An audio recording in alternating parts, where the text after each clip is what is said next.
నమస్తే అందరికీ, నేను మీ అంజలి. ఈరోజు నా మినీ వ్లాగ్లో నా స్టైల్లో క్యారెట్ ఆలూ ఫ్రై ఎలా చేస్తానో చూసేయండి. ముందుగా స్టవ్ ఆన్ చేసి కడాయి పెట్టి అందులో ఆయిల్ పోసి ఆయిల్ కొంచెం హీట్ ఎక్కాక జీలకర్ర, ఆవాలు అండ్ శనగపప్పు. నేను శనగపప్పు ఎందుకు ఎక్కువ వేసాను అని మీరు అనుకోవచ్చు. ఎందుకంటే ఏ కర్రీ ఫ్రై చేసినా అందులో శనగపప్పు వేసి బాగా వేగినాక క్రిస్పీ అయ్యాక అన్నంలో కలుపుకొని తింటున్నప్పుడు శనగపప్పు అనేది అక్కడక్కడ కరకరలాడుతూ ఉంటే ఎంజాయ్ చేయడం నాకు ఇష్టం. అందుకే వేసాను అనమాట. తర్వాత దాంట్లో ఆనియన్స్, మిర్చి, కరివేపాకు వేసి వేగాక కొంచెం పసుపు వేసి వేయించుకోవాలి. అందులోనే రుచికి సరిపడా సాల్ట్ వేసుకొని కలుపుకోవాలి. అలా వేగుతున్న దాంట్లోనే మనం ముందుగా కట్ చేసి పెట్టుకున్న ఆలు అండ్ క్యారెట్ ముక్కలు వేసుకోవాలి. పూర్తిగా వేయించుకోవాలి.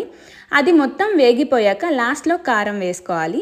ఫ్రైలో ఎప్పుడూ ముందే కారం వేసుకోవద్దండి, మాడిపోతుంది. అందుకే నేను లాస్ట్లో వేసుకుంటాను. కారం వేసేసాక కొంచెం ధనియా పొడి వేసుకొని దాంతోపాటు కొత్తిమీర వేసుకుంటే ఆలు carrot fry ready. Now it's time for tasting. చూడ్డానికి చాలా యమ్మీగా ఉంది కదా, అండ్ టేస్ట్ కూడా చాలా బాగుందండి. మీకు కూడా నచ్చితే మీ ఇంట్లో ట్రై చేసి ఎలా ఉందో నాకు కామెంట్లో చెప్పండి. ఓకేనా? బాయ్.